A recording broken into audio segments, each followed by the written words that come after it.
So hello and welcome everybody to another video. I am in Seaton today, and that is in Northumberland in the north, and it's right next to Newcastle near Blyth.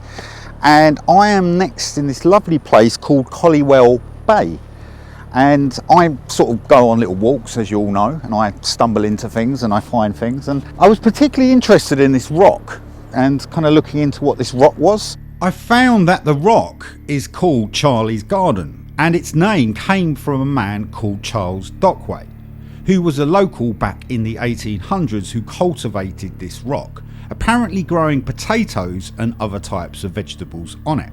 It was once connected to the mainland and much larger, but has been eroded by the sea over time.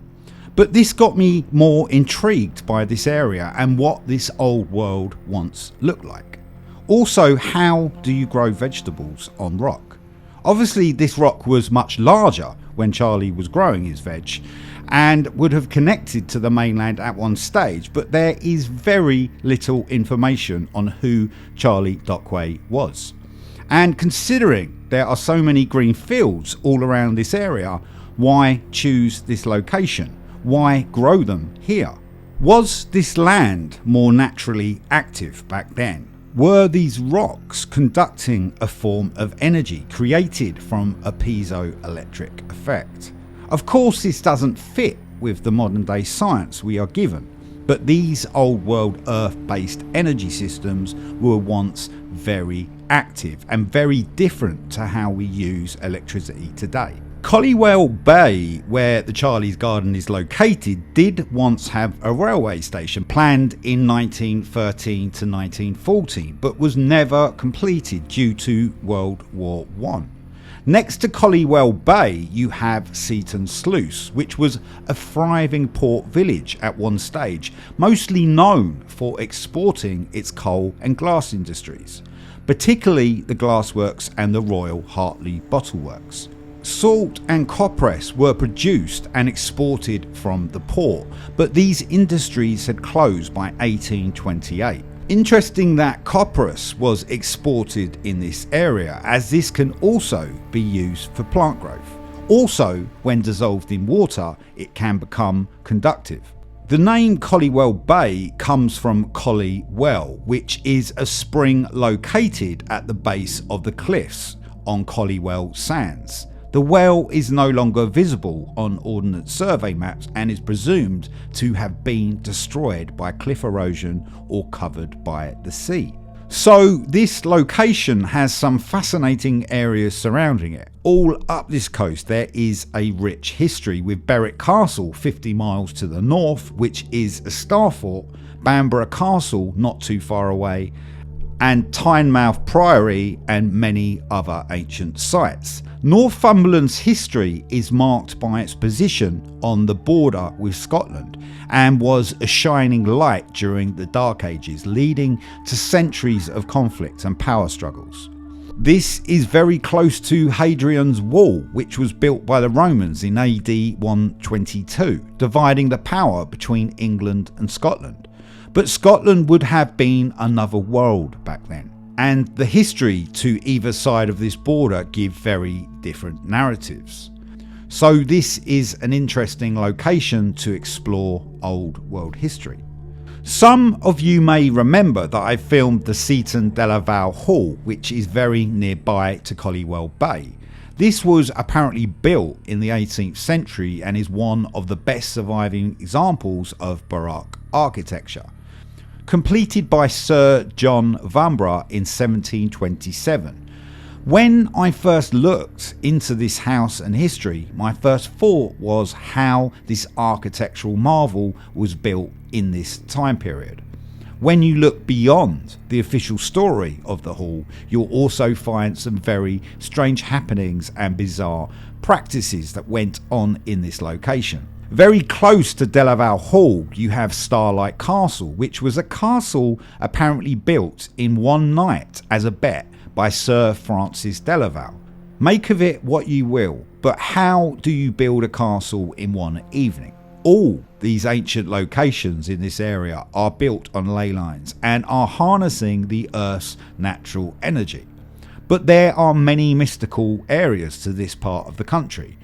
Being the north of England, some of the true history still remains, making the landscape still very active and connections to the old world. So a little further along the coast you have St Mary's Lighthouse, which is on St Mary's or Bates Island, just north of Whitley Bay. The lighthouse was built in 1898 to replace the Tynemouth Lighthouse. The island the lighthouse is on has a dark history, and evidence shows it was used by monks from Tynemouth Priory, and was thought to have been home to hermits prior to the construction of the chapel, dedicated to St Helen in the late 11th century.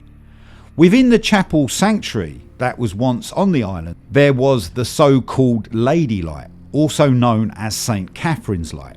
The light was wrongly ascribed to St Mary, or maybe his story diverted it in another direction, as a result of which the island became known as St Mary's Island. There is no evidence to whether this light from the chapel was used as a warning to sea vessels. Of course, with the local ports and the location, it would make sense. But what was this St Catherine's Light? How was it powered? As this was way before the invention of electricity. Of course, the St Catherine Light could have possibly been a religious symbol of some sort, but what if this had been another type of light? I have discussed many times on the channel how the ancients could once access this earth energy.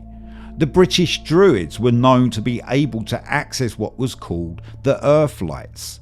So what was originally in this location? Was this some sort of sacred access point? When we move up the coast, we have Whitley Bay and a building called the Spanish City. This is a white building with a dome, and straight away from looking at this, it reminded me of the white cities and the pavilions that were built. These buildings often had large antennae built at the top. Although we are just told these were flagpoles, when you look into the old world architecture, you will see they have a much deeper significance.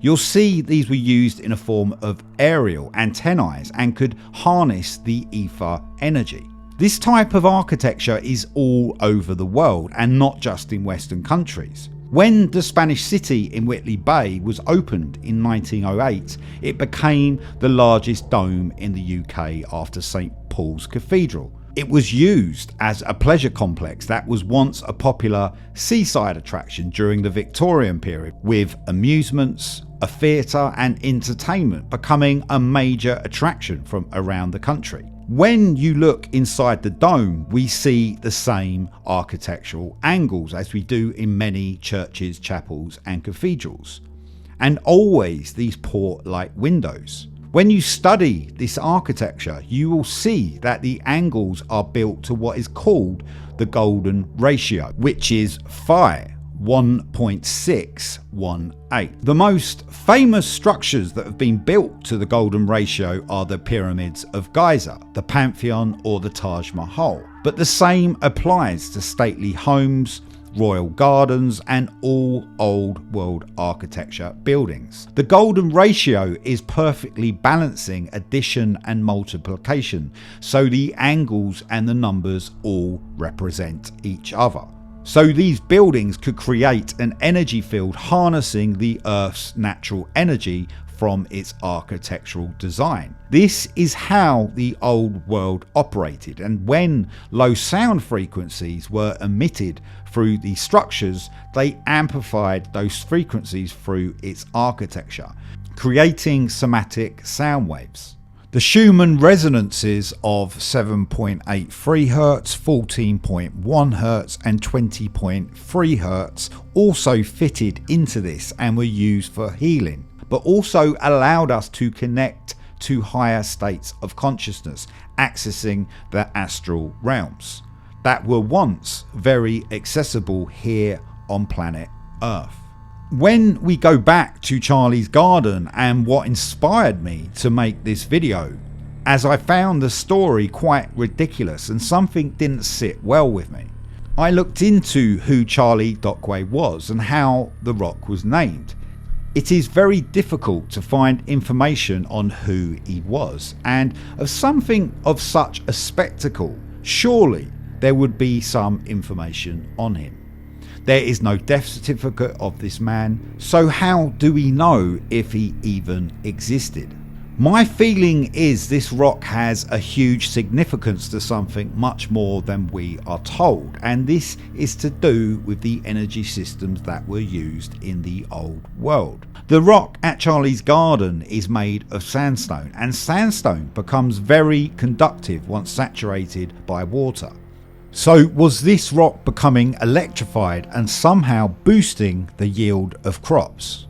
Was the sea creating a piezoelectric effect with this rock conducting a current of electricity, like a kind of electroculture? Sandstone rock is made of quartz grains, and although not a crystal itself, quartz most definitely can generate electricity, and this mixed with the seawater could have created a form of electricity that is very different from how we use electric today. Just like churches, chapels and cathedrals, the stately homes, royal houses, all old world buildings, these structures have been built using the golden ratio, and once the whole of planet Earth was fully active with this geometry. But over many centuries this world has been removed, bringing us to present day, where we have a very disconnected and inverted world. No matter how you look at Charlie's Garden, whether it's real or not, it's a nice story and will make you smile to think a man went out on this rock and grew potatoes. But what is the truth behind this rock and so many ancient sites around the world? Thank you for watching everyone. I hope you enjoyed this video. Please subscribe if you haven't already. Remember, you can join the members section where there is a lot more extra content. But until next week, I will see you then.